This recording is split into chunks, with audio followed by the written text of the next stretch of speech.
Eh oui, rien que ça, l'équation de Dieu. Alors je t'explique.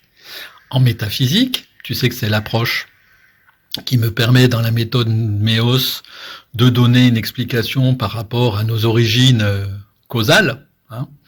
Alors en métaphysique, les différentes traditions, généralement, on part du néant. On part du néant pour expliquer pourquoi nous sommes là, ce que nous sommes, pourquoi nous existons. Pourquoi ? Parce que si on part de Dieu, ou si on part du Big Bang, ça laisse irrésolue la question de leur origine. Qui a créé Dieu ? D'où, qu'est-ce qu'il y avait avant le Big Bang ? Donc si tu pars de rien, bah c'est la meilleure façon, si tu arrives à démontrer qu'en partant de rien on arrive à quelque chose, c'est quand même beaucoup plus cohérent. Et c'est même une démonstration pour le coup, c'est plus une histoire de foi.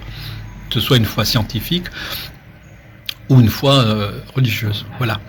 Donc c'est pourquoi j'en viens à cette équation finalement du néant, cette équation de Dieu donc qui est le néant. Ça, c'est quelque chose, c'est ce qu'on appelle des fulgurances. Hein. Vous savez, souvent les gens qui font de la recherche vous disent je me suis réveillé une fois, j'ai eu cette équation qui est apparue. C'est exactement ce qui m'est apparu quand je m'endormais dans une sieste et dans cette forme entre deux eaux là, d'état modifié de conscience avant un sommeil profond. Boum, ça m'est venu. Alors, bon, je te raconte pas ma vie, je poursuis. Donc, quelle est donc cette équation qui définirait Dieu, donc qui définirait le néant ? Bon, le néant, donc, on dit, c'est à la fois le rien absolu et le tout absolu. Ah oui, parce que si c'est le néant, si c'est le rien, il peut pas être le rien à côté de quelque chose. Si c'est le rien, vraiment le rien, c'est le rien partout. Voilà.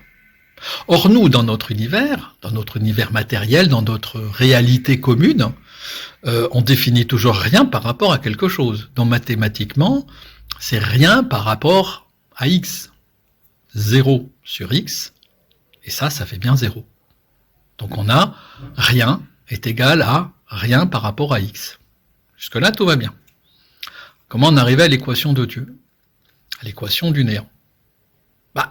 Je l'ai dit, le néant, c'est le rien partout. Donc ça peut pas être le rien par rapport à quelque chose. Donc ça peut pas être 0 sur x. C'est forcément le rien par rapport à lui-même. Donc on a 0 sur 0. Or, en mathématiques, 0 sur 0, c'est égal à indéterminé. Indéterminé parce qu'il y a une infinité de résultats possibles. C'est là où c'est fabuleux. Parce qu'une infinité, c'est-à-dire tous les résultats possibles, tous, ça fait le 1. C'est le 1, le tout, c'est le 1.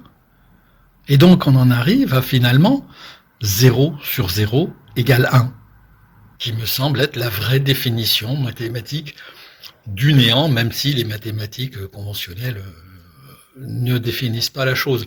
Encore que, si tu as fait un petit peu de mathématiques, tu sais que quand la limite de x sur x, quand x tend vers 0, ça fait bien 1, c'est-à-dire 0,0000001 sur 0,00001, ça fait bien 1.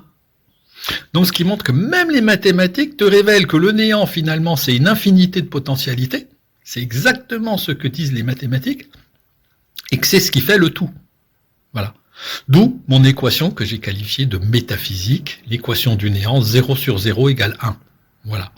Bon, c'est pas grand-chose, hein. Peut-être que ça te parle pas du tout, peut-être que tu trouves ça tarabiscoté, inutile, totalement indigeste, ou alors tu trouves ça intéressant, génial. Auquel cas, tu n'hésites pas, tu me le dis, hein, ça fait toujours plaisir, hein, même si c'est un petit like, tu vois, éventuellement même un smiley moqueur, tu vois, ça montre qu'il y a quelqu'un sur la fréquence, hein, c'est toujours sympathique. Voilà, bon, on en reparle, hein.